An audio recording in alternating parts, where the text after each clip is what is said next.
Saudaraku sekalian,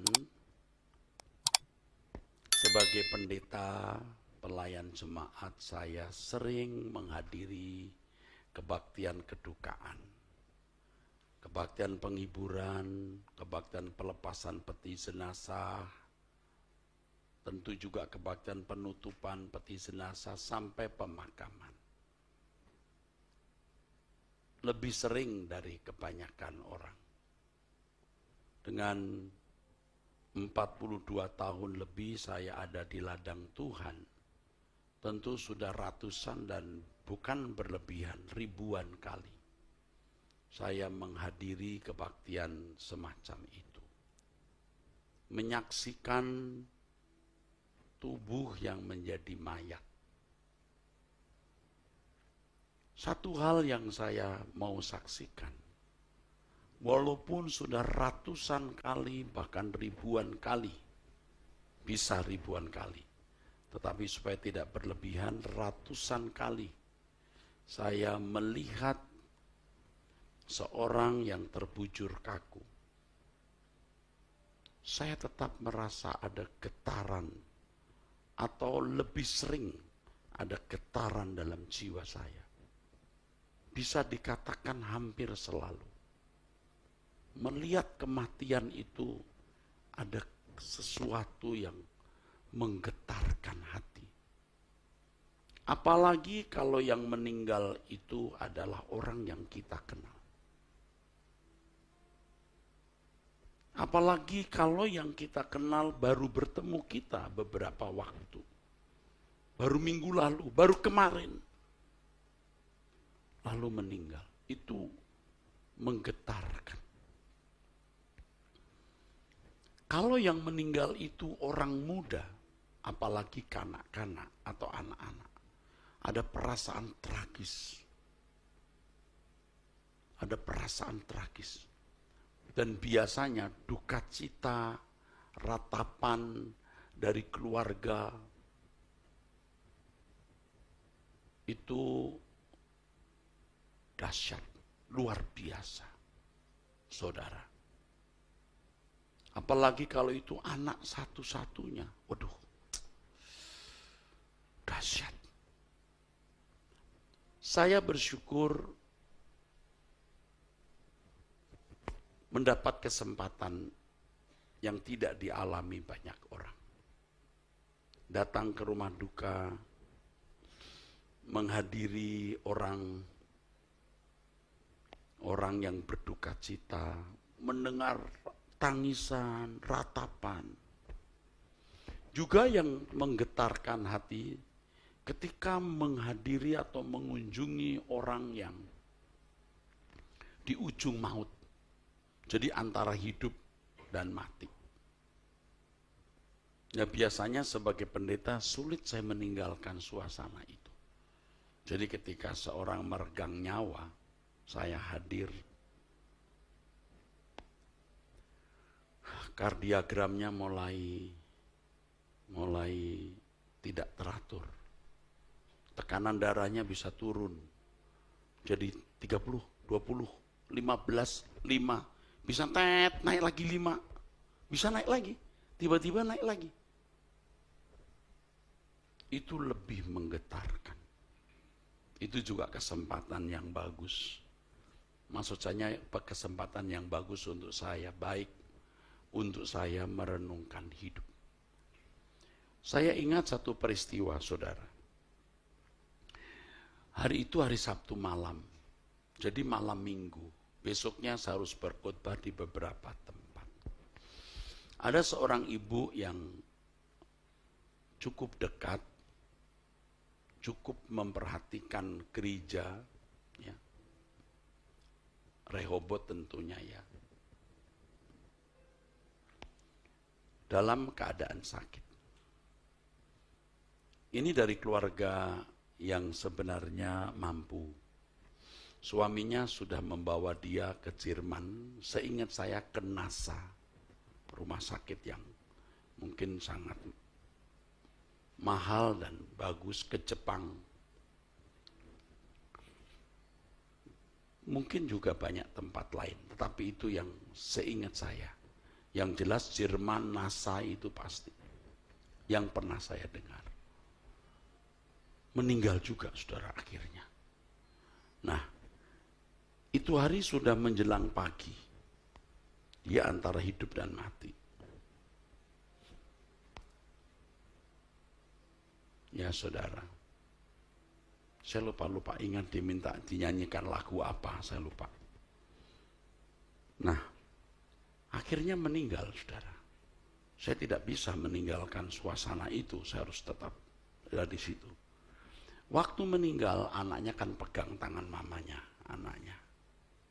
Dia punya 2 anak atau 3 ya, lupa lagi, pegang.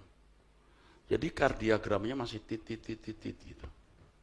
Padahal itu kardiagram anaknya, bukan mamanya. Karena dia menyentuh tangan anaknya.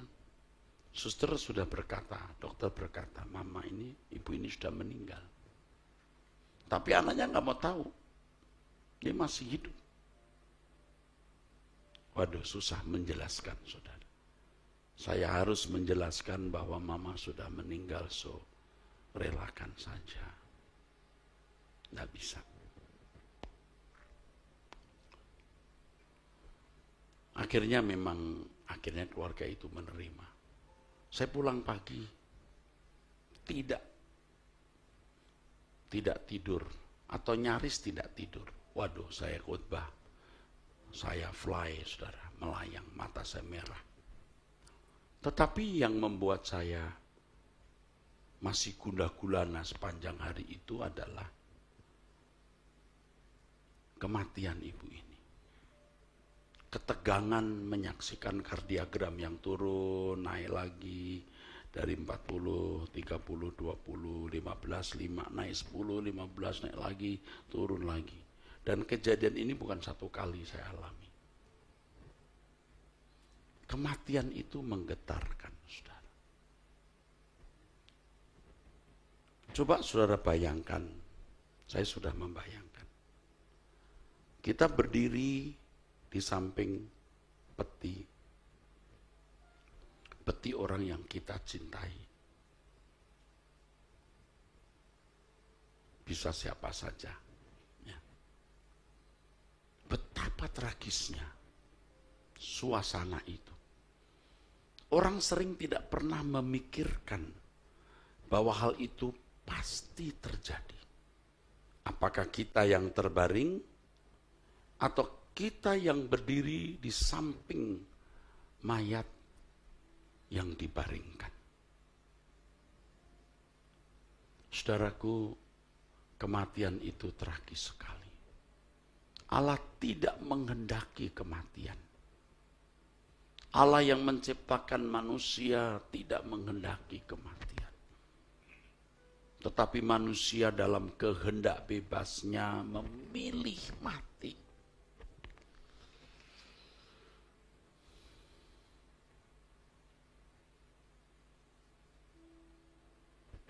Tragis.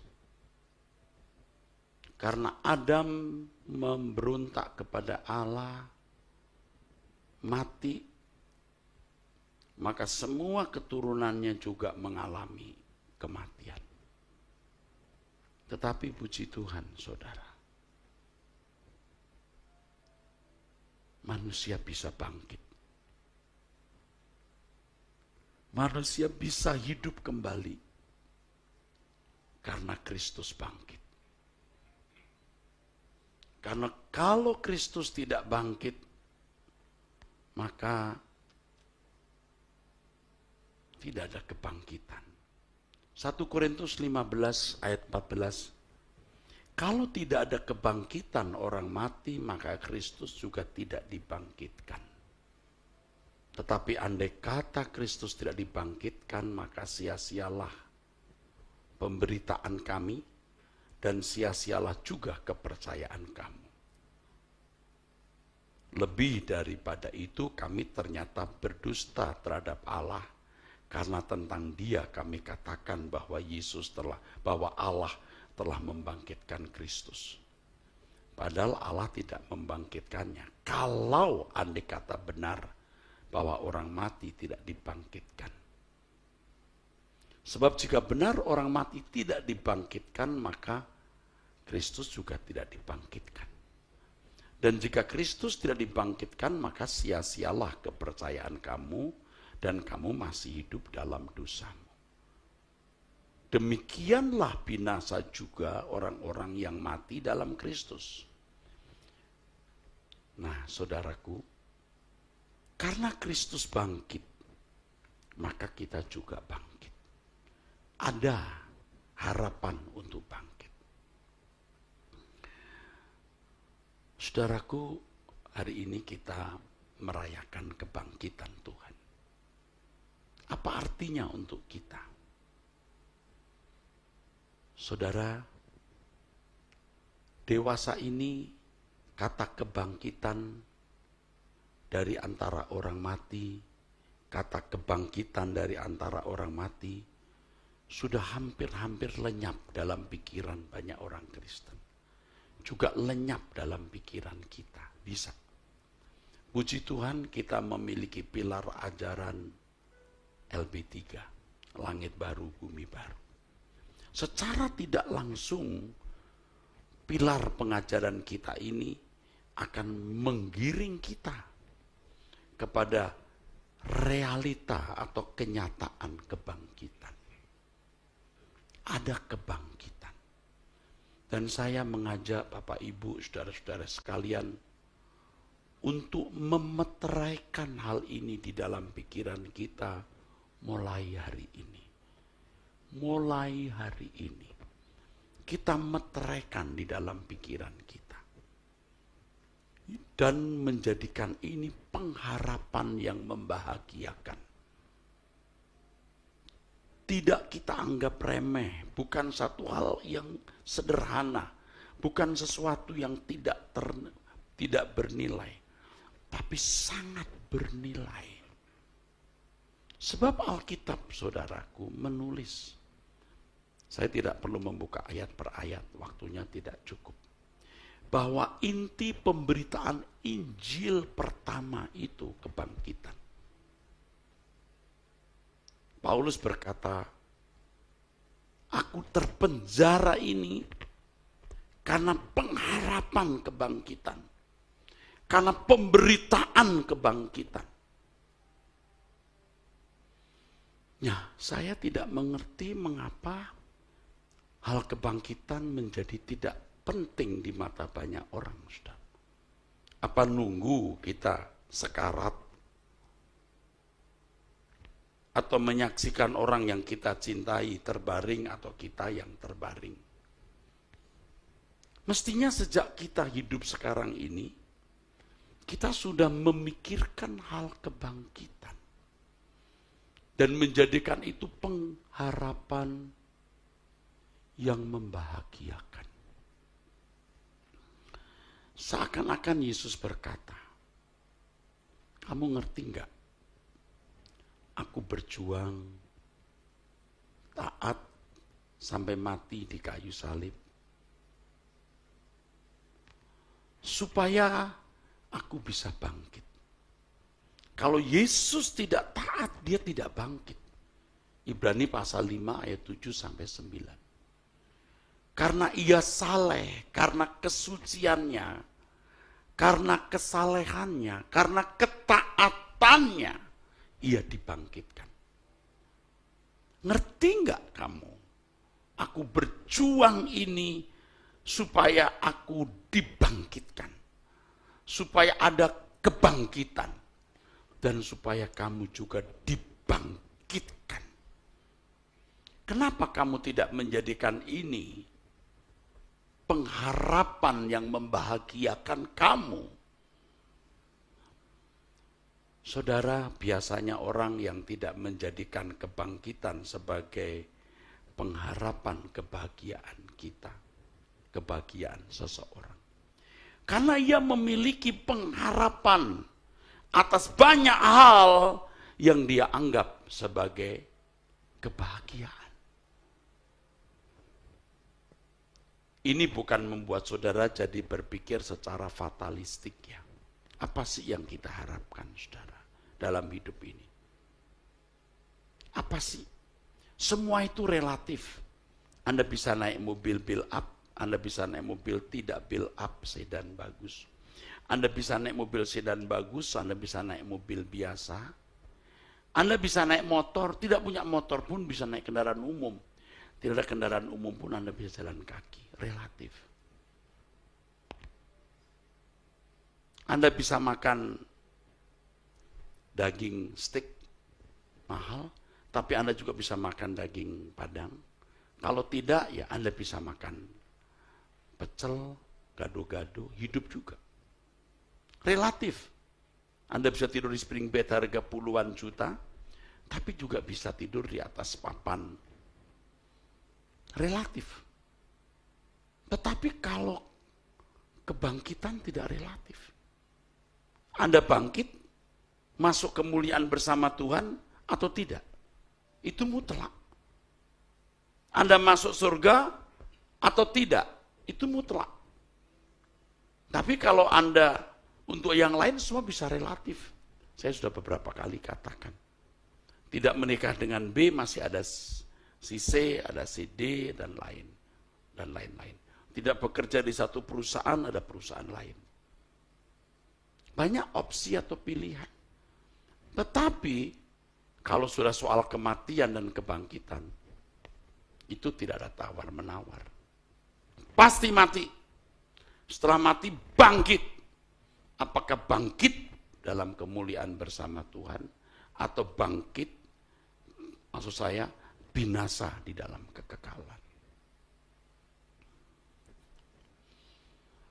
Saudara, kalau ibarat warung atau toko, gereja ini warung atau toko. Ibarat, maaf ya, kita bukan mau jualannya. Apa sih yang dijual? Kalau ibarat pabrik, apa sih yang diproduksi? Apa sih yang ditawarkan? Apa yang ditawarkan gereja ini untuk saudara? Apa yang ditawarkan GSKI Gajah Mada ini untuk masyarakat?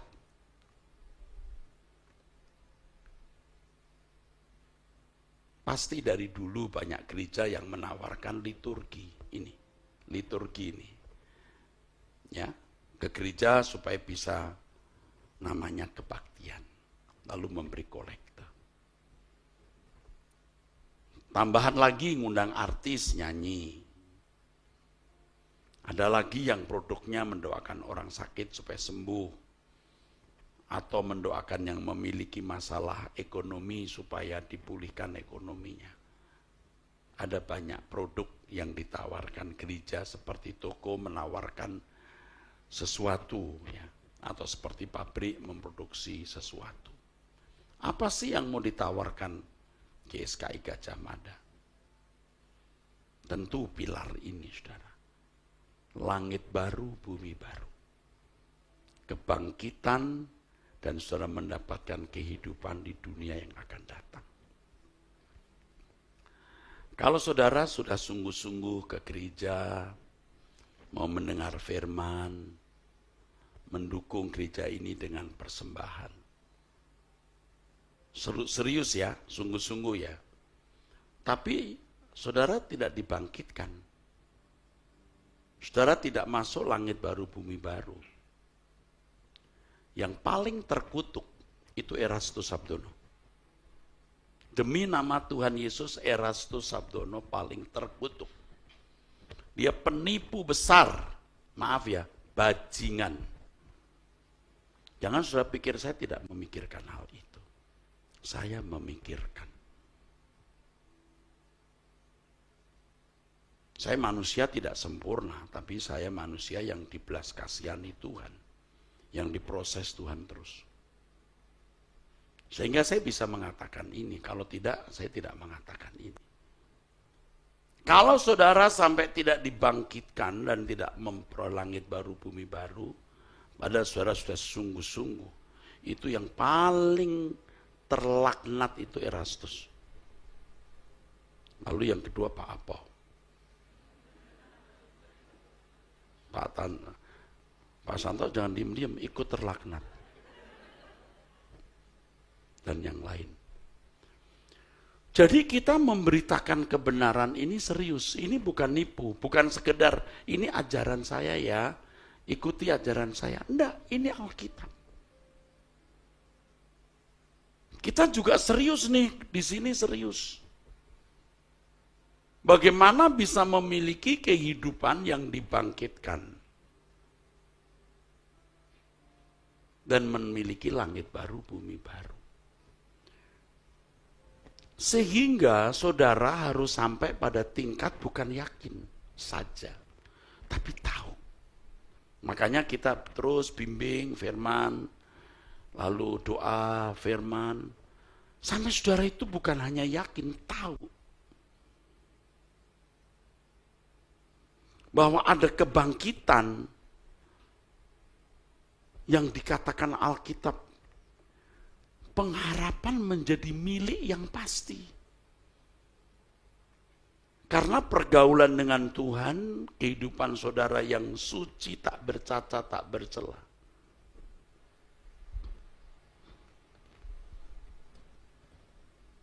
Saya sudah bangun jam 2 kurang seperempat, itu kebiasaan. Heran, setengah 2. Ampun deh. Terus gak bisa tidur. Coba tidur juga udah susah. Mungkin setengah jam gitu habis doa pagi tadi. Tapi kan tidak mungkin. Jam 8 saya harus khotbah di sini. Istri saya kira waktu bangun dia lihat saya. Dan dia sering lihat saya berlutut. Apa yang saya minta? Saya minta satu hal. Pokoknya caranya bagaimana. Buat aku hidup tidak bercela, Tuhan. Karena daging kita ini merakam nafsu yang menuntut untuk dipuaskan. Jiwa kita ini keruh. Nah, kalau kita masih memiliki saldo dosa, saya khotbahkan saldo di sini kapan tuh ya? Di sini atau di mana ya? Orang suka lihat saldo kan? Saldo ATM. Lihat saldo di bankingnya, waduh masih ada. Seneng. Kalau banyak, senyum, lebar. Banyak, lebih lebar. Banyak banget, bisa sobek. Seneng. Tapi kalau saldo dosa enggak boleh ada. Tiap hari pasti ada persoalan-persoalan hidup yang akan menunjukkan saldo dosamu. Kayaknya saya udah gak punya salah, Pak. Belum keserempet mobilmu. Saya rasanya sudah benar. Belum dibenci tetanggamu. Apa reaksimu kalau kamu dibenci? Nah, di situ kelihatan saldo karakter dosa kita. Nah, menyongsong kebangkitan dari antara orang mati, kita tidak boleh punya saldo dosa. Tidak boleh. Nah, perjuangan ini akan membuat saudara bukan hanya yakin ada kebangkitan. Perjuangan itu akan membuat saudara tahu. Nah, ini luar biasa. Yaitu jika saudara mengalami.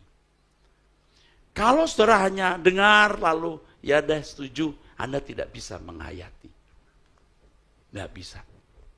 Percaya, tidak bisa. Kalau soal tahu, saya jauh tahu dari banyak orang. Saya bisa berteologi. Tulis begitu banyak buku, 100 lebih. Mungkin 140 buku.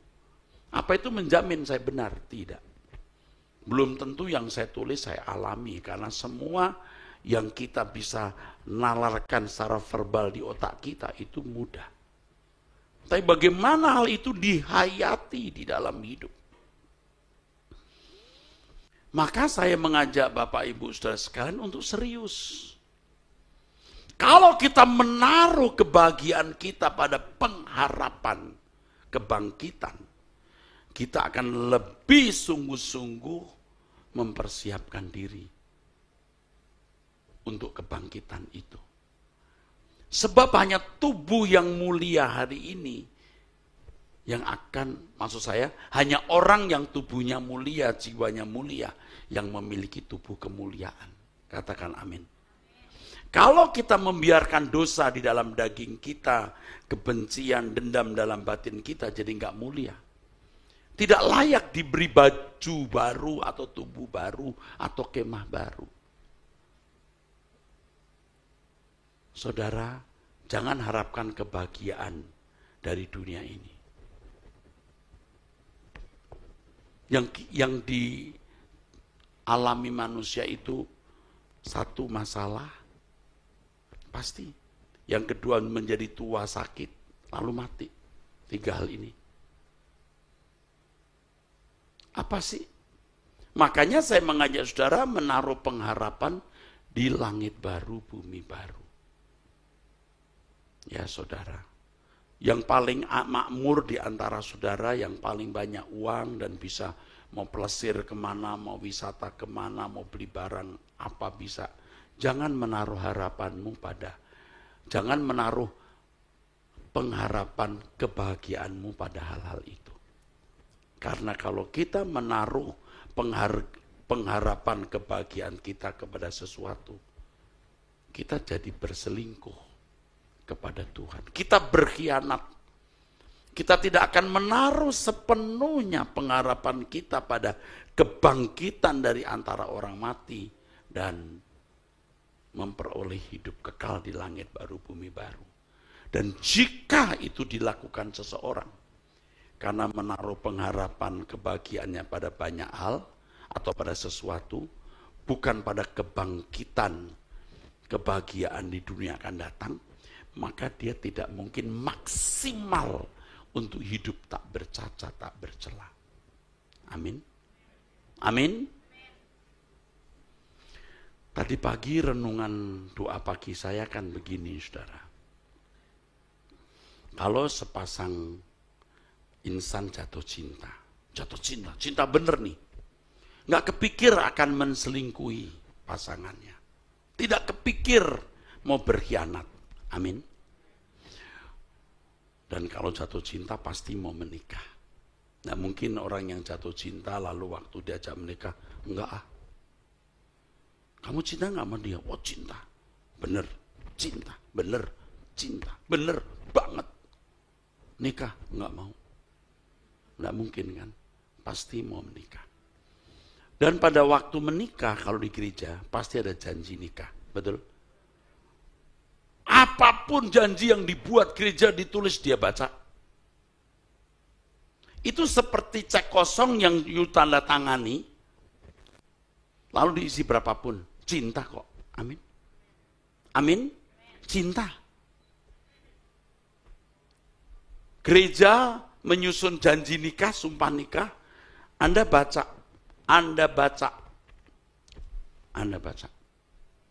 Apapun isinya, yang penting aku nikah sama dia. Nggak kepikir akan memiliki pasangan lain, betul? Cerai, enggak mungkin kepikir itu. Ya kecuali memang orang enggak benar ya, tapi pada umumnya tidak. Kenapa kita tidak untuk Tuhan begitu?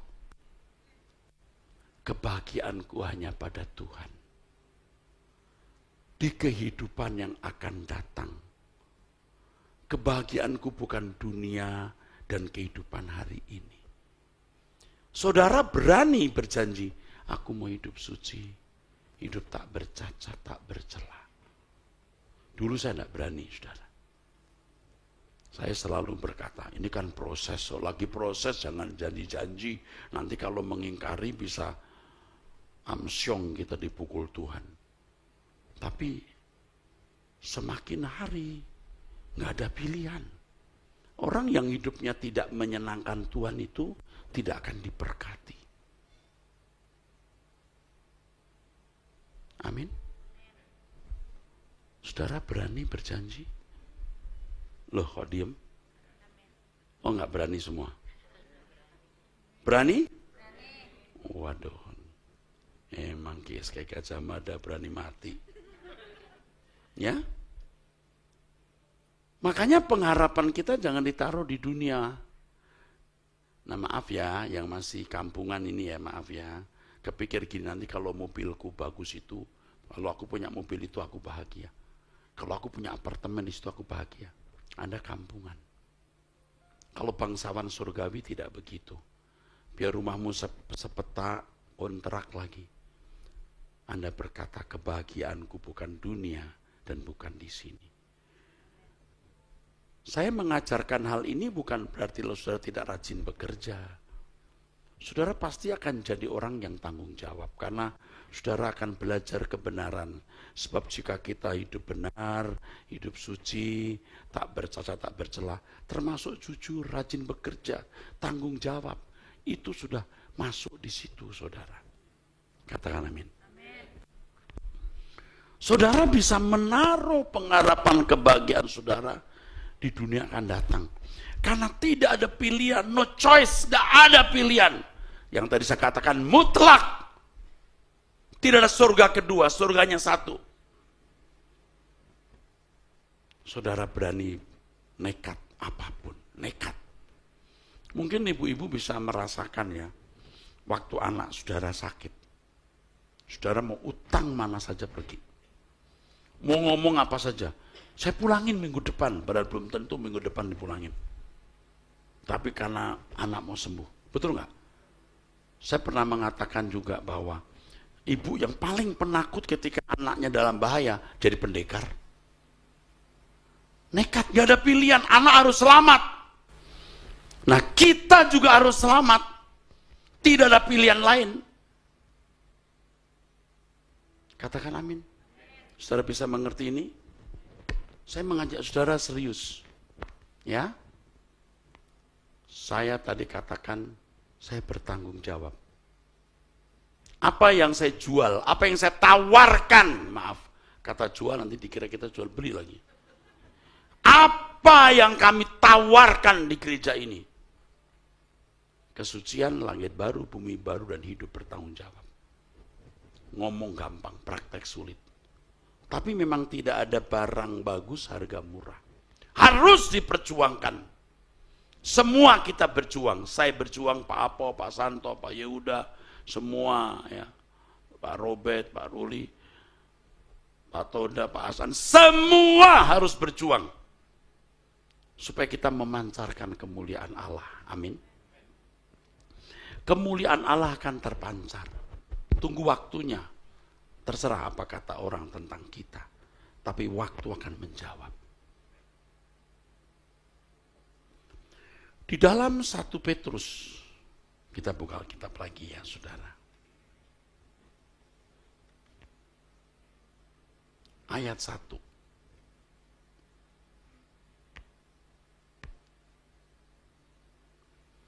Terpujilah Allah, ayat 3 ya, pasal 3.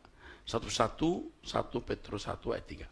Terpujilah Allah dan Bapa Tuhan kita Yesus Kristus, yang karena rahmatnya yang besar telah melahirkan kita kembali oleh kebangkitan Yesus Kristus dari antara orang mati kepada suatu hidup yang penuh pengharapan. Alkitab tawarkan jenis pengharapan. Untuk menerima suatu bagian yang tidak dapat binasa, yang tidak dapat cemar, dan yang tidak dapat layu, yang tersimpan di surga, di langit baru, bumi baru. Kita baca kemudian ayat yang ke-13. Sebab itu, siapkanlah akal budimu. Jadi kita pikirkan itu, akal budi itu artinya pikiran.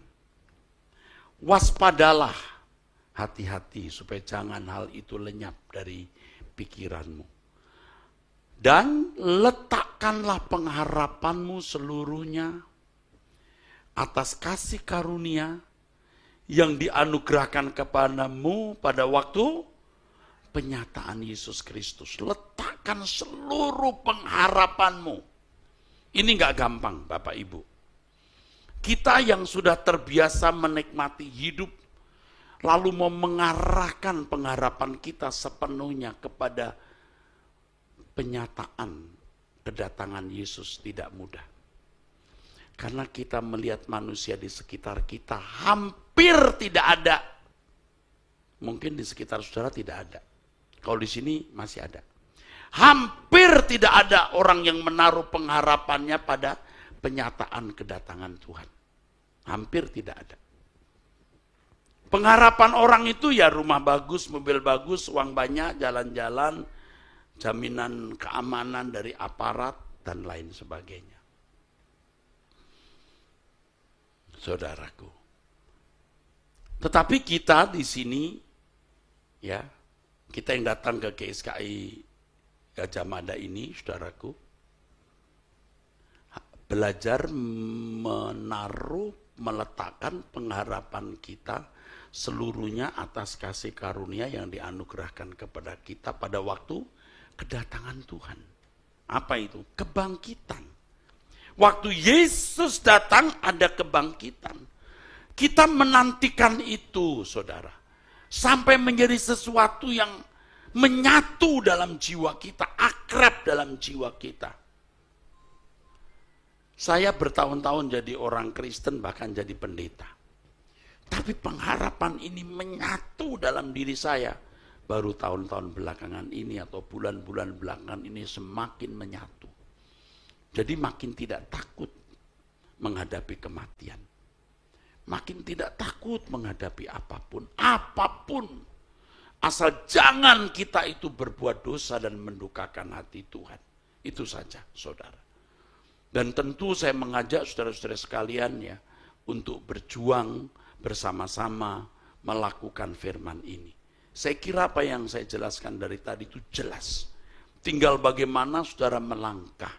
Saldo dosa, jangan. Oh ternyata aku masih tersinggung, itu saldo. Oh ternyata aku masih melakukan kesalahan ini, itu saldo.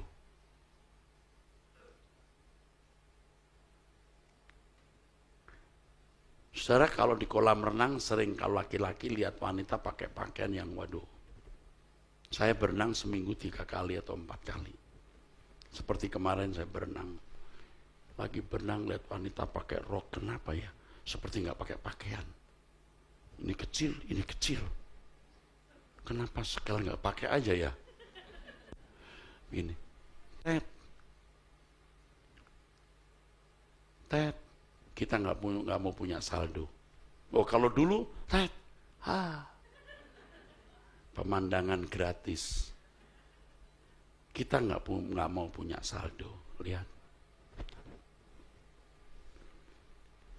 perkara kecil tapi jangan punya saldo sekecil apapun. Kita berenang di sebelah kita wanita karena itu tempat berenangnya itu kayaknya middle up deh. Dan rata-rata Tionghoa. Wah, lagi berenang gini lihat kanan.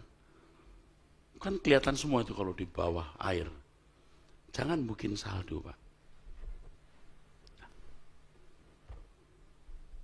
Dari perkara kecil. Amin. Ini kalau laki-laki, kamu jangan nanya amin saja. Amin ya.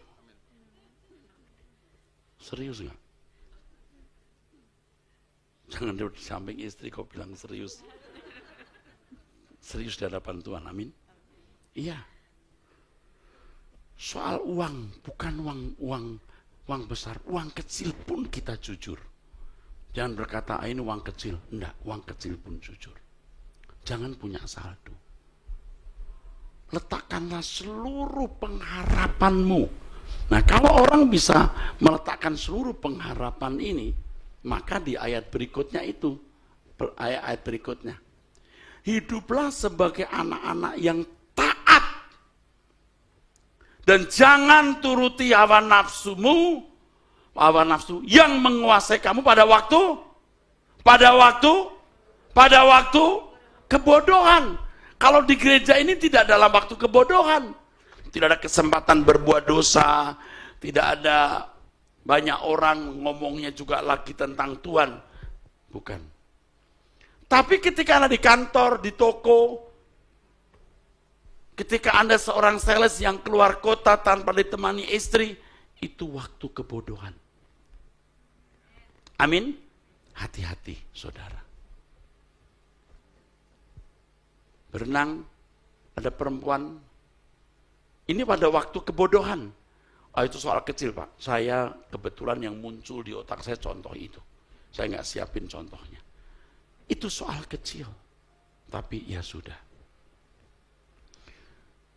Hal apapun, waktu di meja makan, ya, orang ngomong, kita ikut nimpali. Sering kita melakukan kesombongan di meja waktu kita makan bersama. Bahkan kalau menurut saya mendengarkan khotbah saya beberapa tahun lampau atau beberapa bulan lampau. Waduh, enggak tulus ini. Saya tunjuk diri saya sendiri, enggak tulus ini. Itu saldonya masih ada. Waduh, ini sombong nih. Waktu ngomong begini nih, maksudnya ini nih, citra diri. Saya mengerti. Loh, pendeta di mimbar aja bikin salah loh. Nah, syukurnya kita sadar. Ini sekarang saya khotbah nih. Nanti waktu pulang saya bisa periksa diri. Tadi bicara apa ya? Nggak usah di bawah mimbar, Pak. Di mimbar pun kita bisa berdosa. Amin. Ya nggak berzina, ya nggak mencuri, nggak ada barang yang dicuri. Tapi kesombongan, kepura-puraan. Paham maksud saya? Amin. Ibu-ibu juga. Ya. Ucapkan kata-kata yang tidak perlu. Stop. Stop.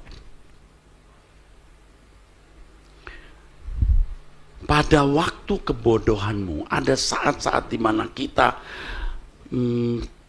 cenderung berbuat salah.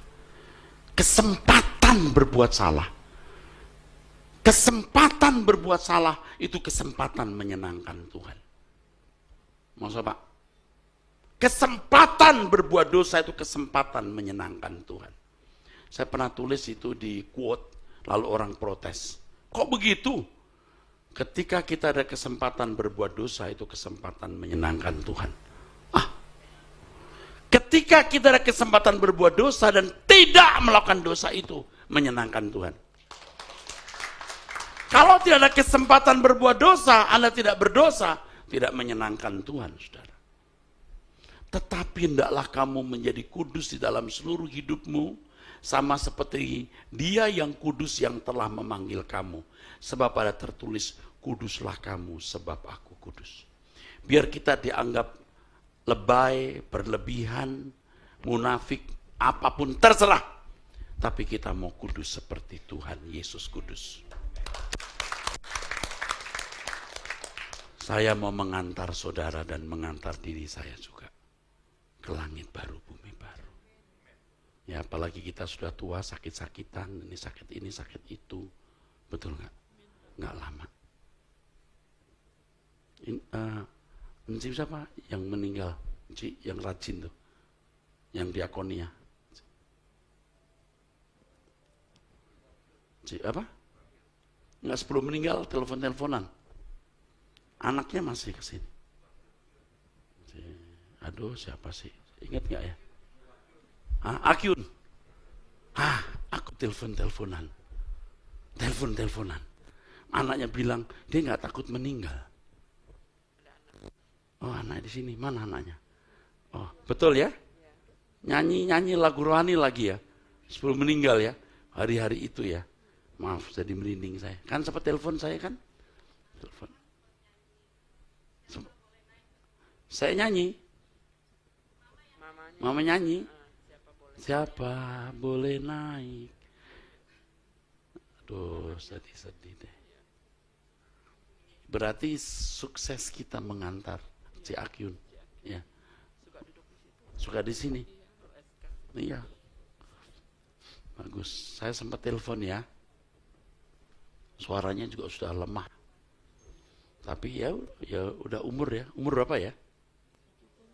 70. Udah. Oke. Bagus. Nggak apa-apa. Kita akan ketemu. Nah, ini sekarang harus sampai di sini khotbah saya. Waktu kita membujur orang yang kita cintai, pasti sedih. Tapi punya pengharapan ketemu. Karena ada kebangkitan. Amin. Atau kita lebih dulu mau kita meninggal, kita sesekarat, kita lihat keluarga kita. Kita akan ketemu. Bukan perpisahan kekal, perpisahan sementara. Ini yang kami tawarkan ke saudara. Amin. Saya lagi ingat minggu depan kita datang lagi ke tempat ini. Pak Frankie Chong akan menyampaikan firman dan pasti memberkati Bapak Ibu. Ya, ini gereja kita yang terakhir. Pokoknya kita hadir terus. Kalau Anda tanya di mana gerejanya, GSKI Gajah Mada. Siapa gembalanya? Erastus Sabdono. Amin. Pak Apo pelaksana harian. Oke, gitu ya Pak.